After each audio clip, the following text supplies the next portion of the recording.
In its day, Ivan Watkins Dow was big business, and the state was right behind it. In 1969, the government introduced subsidies for agrochemicals in an effort to increase farm productivity. And Ivan Watkins Dow would have been well pleased. More than 100 of its products benefited from these taxpayer handouts. But that's not all. As questions slowly began to emerge about the safety of chemicals such as 2,4,5-T, government officials stepped in to help out. They reassured the public and publicly backed the company. Skimming round the hillside, leaving a trail of potential fertility. For almost a quarter of a century, 2,4,5-T has been the New Zealand farmer's principal weapon against gorse. While publicly Ivan Watkins Dow may have been enjoying the bonanza that went with government subsidies, they had a serious problem. Their 2,4,5-T herbicide contained dioxin, one of the most toxic chemicals known to mankind. What did they do? They quietly withdrew 2,4,5-T from the Kiwi home gardening market and didn't tell the public why. In 1970, they wrote to the government's Agricultural Chemicals Board. Our company's policy is for gradual withdrawal of 2,4,5-T from these markets without publicity. We assume the board would see it prudent not to publicise the withdrawal. So this was done very much behind closed doors? Yep, absolutely. Bruce Wildblood Crawford has spent the last 4 years researching his PhD on the impact of 2,4,5-T and dioxin in New Zealand. If they admit any sort of fallibility, then they are generating suspicion of their products. If they said that it shouldn't be used around the home, then people would start to suspect whether it should be used at all. Dow US, the American partner of Ivan Watkins Dow, had been in the know for years that 2,4,5-T was potentially dangerous, as this internal memo from 1965 showed. This material is exceptionally toxic. It has tremendous potential for producing chloracne and systemic injury. I'm particularly concerned with persons using the material on a daily, repeated basis. So by the mid-60s, they knew? They certainly knew that dioxin existed, they knew that it was very, very hazardous, and they knew essentially how it was being produced. Yep. You would have thought they might have said something. It seemed to be an issue that the companies figured out on their own and then largely kept in-house. So you could say they covered it up. I think that they certainly tried to keep it very, very quiet. We're waging a war from the air. The days of the gorse and thistles are numbered. In the mid-60s, 2,4,5-T had been in heavy use in this country for nearly 20 years, with little or no concern about the mutagenic dioxin compound. The draft from the copters swirls the deadly spray downward, smothering every inch of every twig. New Zealand had one of the highest rates of 2,4,5-T use per capita in the world. It was being applied by the chopper and plane load from Bluff to the Cape to clear land and wipe out the likes of gorse and broom. And by and large, it all came from the Ivan Watkins Dow plant in the New Plymouth suburb of Paritutu. There's numerous anecdotal stories of people's curtains melting, clothes being stained when they're hanging out to dry, people walking across lawns and leaving dead footprints because they'd had chemicals on their feet from working at the plant. And there were also many, many letters sent to government in the mid-60s, people that lived around there complaining that the smell crawled over us. The controls that they used for air pollution during that period were very, very rudimentary. So. Almost non-existent. Yeah, yep, you could probably argue almost non-existent, yeah. The New Zealand government must have known by now, though, that they had a very big problem on their hands. Yeah, I mean, certainly the government by the early 70s and by 71 knew that dioxin was mutagenic, possibly, and definitely atteratogenic, causing birth defects. But the argument that came out, in particular from Dow Chemical, was that it was only at a certain dose. So as long as you kept dioxin at a small enough level, then those things weren't a problem. Dioxin is so toxic, it's measured in parts per million or trillion. So the levels are fundamental to the whole 2,4,5-T story. The higher the dioxin content, the worse the health and environmental effects.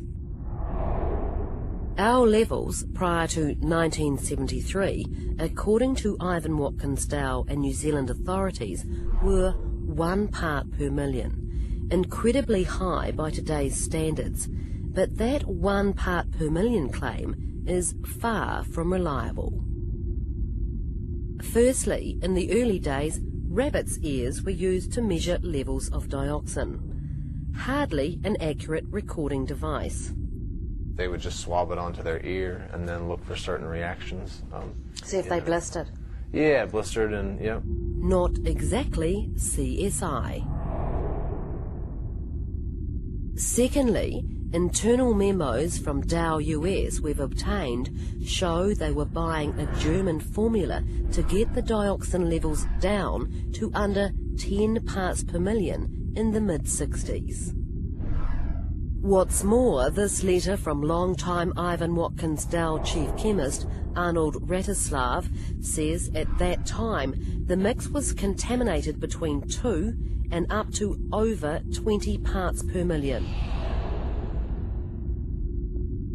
So you have to ask, how on this official table the 1 part per million column has been arrived at.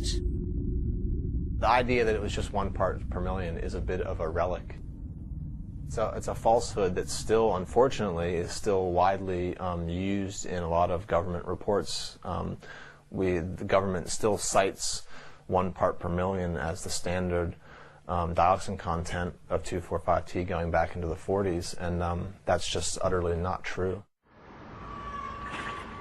It wasn't until the early 70s that Ivan Watkins Dow could genuinely say 2,4,5-T had been cleaned up, so to speak. In 1971, Ivan Watkins Dow wrote to our Department of Health assuring them 2,4,5-T was safe in its current form. Consistently contains less than 1 part per million of the mutagenic dioxin compound. So by the early 70s, Ivan Watkins Dow itself was talking about a mutagenic dioxin compound. In America, 2,4,5-T had been banned in all populated areas and waterways, following studies confirming it caused birth defects in animals. In Vietnam, the US had stopped spraying Agent Orange because of suspicion it caused birth abnormalities in humans. But here, in the land of the long white cloud, 2,4,5-T had landed a heavy government subsidy, halving the price, and with that, sales boomed.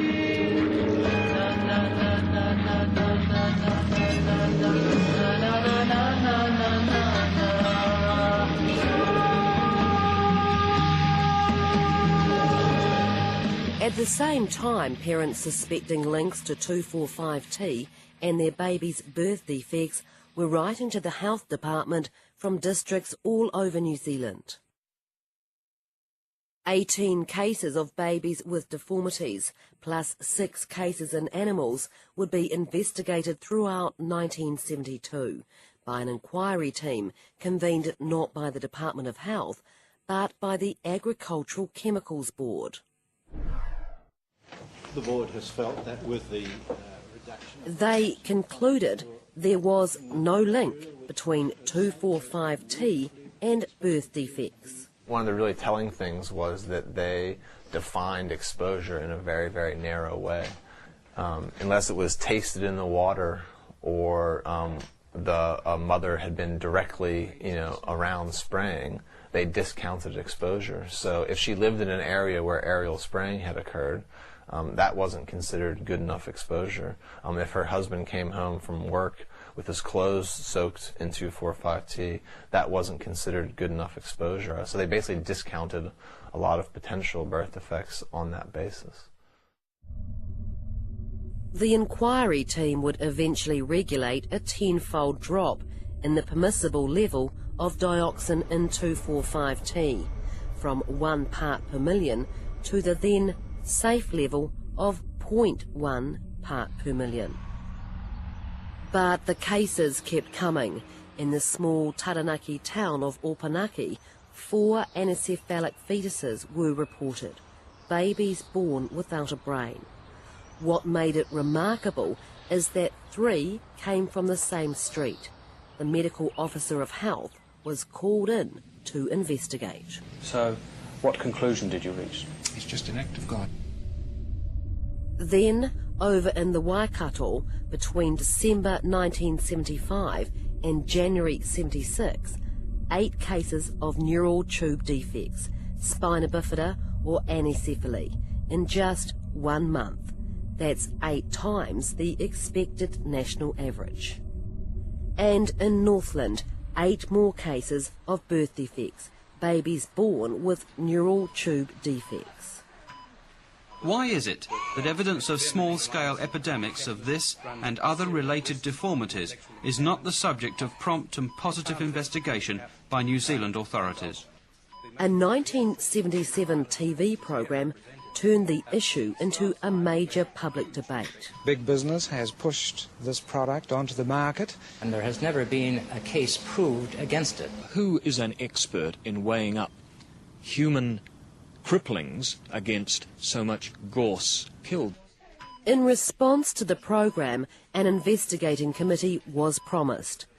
Privately, though, a confidential memo from the Minister of Health to all members of Cabinet reads: The sole justification for the proposed committee is to allay public fears that 2,4,5-T, when used as a spray to control weeds, is responsible for abnormalities such as spina bifida. And there is some indication that essentially they just began to be, I think, more focused on managing the issue as a public relations issue than they were as a scientific issue, and that was beginning to overtake the Department of Health. It's very clear in lots of letters at a very high level saying we need to look into this dioxin thing, but we also need to remember how important 2,4,5-T is for our economy. Behind the scenes, the Agricultural Chemicals Board was lobbying the government. Anyone with a deformed child has grasped at this straw and blamed 2,4,5-T. To spend further time and money on investigating alleged links with spina bifida is, in my view, unjustified waste. And the thing is a lot of those mothers might not have, they suspected it, so they said, hey, we think this might have caused a deformity, can you look into it? And I think that that's the injustice, in that the Department of Health didn't look into it enough. Why do you think that was? They relied on the chemical industry for the information and for the guidance on how to do this, and they didn't take leadership and really ask good hard questions and demand good answers. They just said, how can we manage this issue so that we can continue to use this product that's very valuable for the economy? Meantime, across the other side of the world in America, Dow US was facing a $22 million court case over 2,4,5-T. Who did they turn to? None other than the Kiwis, namely Professor McQueen, the consultant toxicologist to the New Zealand Department of Health, who had been the principal advisor in the birth defects inquiries. What's more, he got the all clear from the then Minister of Health to give evidence for Dow US. His proposed testimony was: The New Zealand Department of Health remains firm in its belief that as presently used, 2,4,5-T is not a health hazard. I think it's remarkable that the Minister of Health actually allowed him to do that. It shows how intertwined the government and their advisors, which is what he was an advisor to the Department of Health, and the industry, how intertwined they are, particularly in managing the issue. In 1983, the 4.5-year American court case over 2,4,5-T came to an end, with Dow US pulling out. All licenses to produce 2,4,5-T were cancelled in the US. Most countries followed suit. But here in God's own, it was business as usual.